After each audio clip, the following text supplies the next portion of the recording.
రాష్ట్రంలో జరుగుతున్న తాజా రాజకీయ పరిస్థితుల గురించి మనతో మాట్లాడడానికి మాజీ మంత్రివర్యులు ఉత్తరాంధ్ర రీజనల్ కోఆర్డినేటర్ కురసాల కన్నబాబు గారు మనతో ఉన్నారు. వారి మాటలోనే తెలుసుకునే ప్రయత్నం చేద్దాం. నమస్తే సార్. సార్ చెప్పండి, ఈ రోజు కోటి సంతకాల సేకరణ, ఈ రోజు ప్రభుత్వ మెడికల్ కళాశాలను ప్రైవేటీకరణ అంటున్నారు. దీని గురించి మీరు ఏం చెప్తారు? ఇలా వదిలేస్తే చంద్రబాబు నాయుడు ఆంధ్రప్రదేశ్ కూడా ప్రైవేట్ వాడికి అమ్మేస్తాడని ప్రజలందరూ కూడా అప్రమత్తం అవుతున్నారు.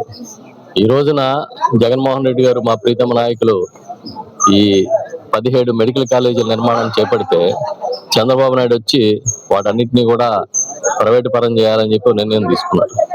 ప్రభుత్వ నిధులతో, ప్రభుత్వ భూముల్లో, ప్రభుత్వ ఖర్చుతో నిర్మాణం చేసిన మెడికల్ కాలేజీలన్నింటినీ కూడా ప్రైవేటు పరం చేయాలంటే మేమందరం చూస్తూ ఊరుకోమని చెప్పి మా నాయకుడు జగన్మోహన్ రెడ్డి గారు ప్రజా ఉద్యమానికి పిలిపించారు.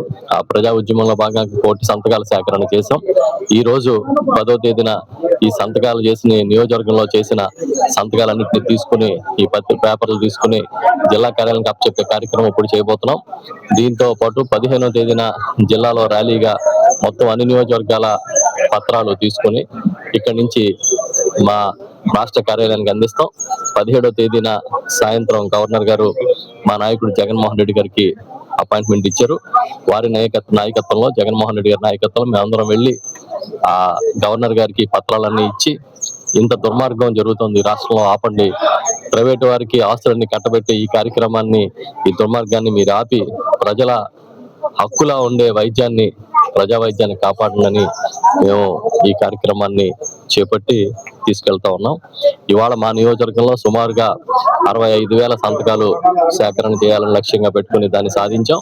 ఇప్పుడే మీరు చూస్తున్నారు, మా ముఖ్య నాయకులు అందరూ వచ్చారు.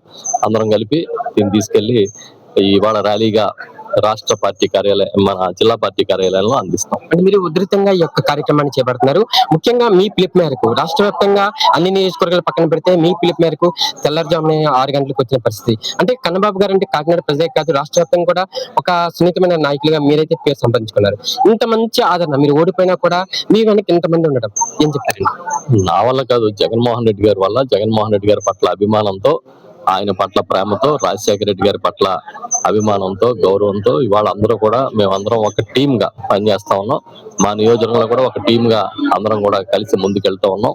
తప్పకుండా ప్రజల పక్షాన గొంతుక వినిపించడానికి, మా వాయిస్ వినిపించడానికి ఏ రోజు వెనకడం మీరు చూస్తా ఉన్నారు. ఇవాళ 18 నెలల కాలంలో చంద్రబాబు నాయుడు గారు ఆ ప్రభుత్వం ఎలాంటి ఖ్యాతి సంపాదించుకుందో, ఎక్కడ చూసిన అవినీతి, భయంకరమైన దోపిడీ, వీటన్నిటికీ మించి అభివృద్ధి లేదు, సంక్షేమం లేదు, ఒక పథకం లేదు, ఒక ప్రాజెక్టు లేదు.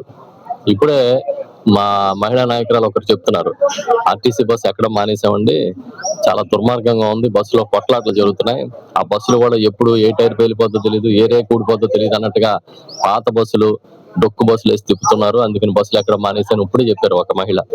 మనం గొప్పగా చెప్పుకుంటే సూపర్ హిట్ అనుకుంటే కాదు, సినిమా సూపర్ హిట్ అని ఎవడన్నా పోస్ట్ చేస్తాడు, కలెక్షన్ రావాలి కదా. ఇది అదే పరిస్థితి, జనం మెచ్చుకోవాలి కదా. నువ్వు సూపర్ 6, సూపర్ హిట్ అని పెద్ద ప్రచారం చేసుకుంటే సినిమా కలెక్షన్ వచ్చినట్టుగా తప్పుడు పోస్టర్లు వేసుకుంటే జనం గమనిస్తూ ఉంటారు. అంటే ముఖ్యంగా చెప్పండి, మేము పబ్లిక్ టాక్ తీసుకునే భాగంలో మాకు ఎమ్మెల్యే కన్నబాబు గారు ఉండేటప్పుడు మా ఇంట్లో ఒక పెద్ద అన్నగా, మాకంటూ ఒక కుటుంబంలో సభ్యుడిగా ఉన్నారు. ఆయన దగ్గరికి మాకు ఇది కావాలి అంటే ఖచ్చితంగా చేసి పెట్టిన చాలా సందర్భాలు ఉన్నాయి అన్నారు. ప్రస్తుతం ఎమ్మెల్యే వారికి అందుబాటులో కాదు కదా, వారు ఎవరో కూడా తెలియని పరిస్థితి అంటున్నారు. అంటే గ్రామీణ ప్రజల నుంచి కూడా ఇటువంటి యూస్ స్పందన వస్తుంది ఏమంటారు? నా వరకు ఎప్పుడు ప్రజల్లో ఉండాలి, ప్రజల మన్నలను పొందాలి, వారి కష్ట సుఖాల్లో పాలు పంచుకోవాలనే ఒక పద్ధతితో, ఒక లక్ష్యంతో పనిచేసాం. ఆ లక్ష్యంతోనే గెలిచిన ఓడిన ప్రజల్లో ఉన్నాం. ఆ పార్టీల్లో పోటీ చేసినా, ఇండిపెండెంట్ గా పోటీ చేసినా ప్రజలతో, మా కార్యకర్తలతో, మా నాయకులతో మమేకమై మేము ముందుకు కదలడమే మాకు తెలిసిన పని, అదే చేసాం. ఫైనల్గా చెప్పండి, ఈ రోజు విజయవాడకి సంబంధించి భవానీపురంలో 42 ఇల్లు సంబంధించి పేదవారి ఇల్లు కూడా కూల్చేసిన సందర్భం. అంటే అన్ని విషయాల్లో కూడా స్పందించే పవన్ కళ్యాణ్ కానీ, ఇటు లోకేష్, చంద్రబాబు నాయుడు కానీ ఎందుకు పేదవారి పట్ల ఇటువంటి ప్రవర్తన వ్యవహరిస్తున్నారు? ముఖ్యంగా విజయవాడలోనే కేంద్ర కార్యాలయం, అటువంటిది ఆ ఇష్యూ గురించి అసలు మాట్లాడిన సందర్భం ఏం చెప్తారు? జగన్మోహన్ రెడ్డి గారు ఎన్నికల ముందే చెప్పారు కదా, మేము పేదల పక్షం, ఈ యుద్ధం పేదలకి, పెత్తందారులకి, ఈ యుద్ధం కార్పొరేట్లకి, పేదలకి అని ముందే చెప్పారు కదా. ఆ రోజు ప్రజలందరూ చంద్రబాబు నాయుడు మాయలో పడ్డారు. ఈ రోజు చంద్రబాబు నాయుడుకి ఇది సహజం.